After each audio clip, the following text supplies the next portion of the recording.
मी स्वतंत्र भारताचा स्वतंत्र नागरिक आहे. मी ट्रॅफिकचे सिग्नल पाळत नाही. मला थांबायलाच आवडत नाही. जरा ट्रॅफिक लागलं की डिवायडर ओलांडून मी विरुद्ध दिशेने गाडी घुसवतो. मी परीक्षा न देता पैसे देऊन दलालांकडून लायसन्स मिळवतो.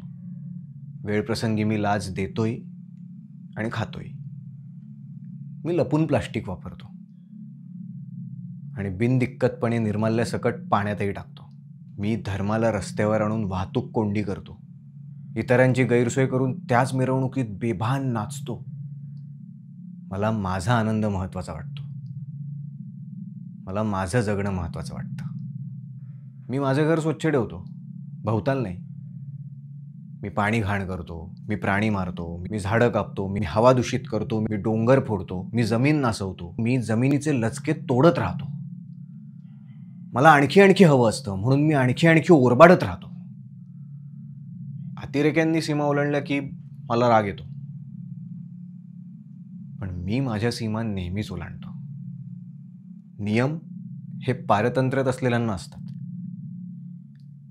मी स्वतंत्र भारताचा स्वतंत्र नागरिक आहे.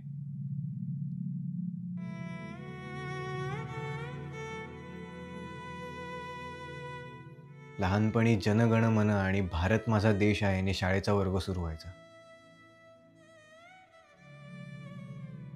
आता इतका मोठा झालोय पण काही शिकलोच नाहीये असं वाटतं. अजून भारत मला माझा वाटतच नाही. अजून अनेकांनी या देशासाठी रक्त सांडलंय हे ठाऊक असूनही माझं आयुष्य चाललंय भारताचा पर्यायानं त्या रक्ताचा अवमान करण्यात. निदान आयुष्याचा शेवट तरी वंदे मातरमने होऊ दे हीच प्रार्थना. स्वातंत्र्य दिनाच्या शुभेच्छा माझ्या मलाच.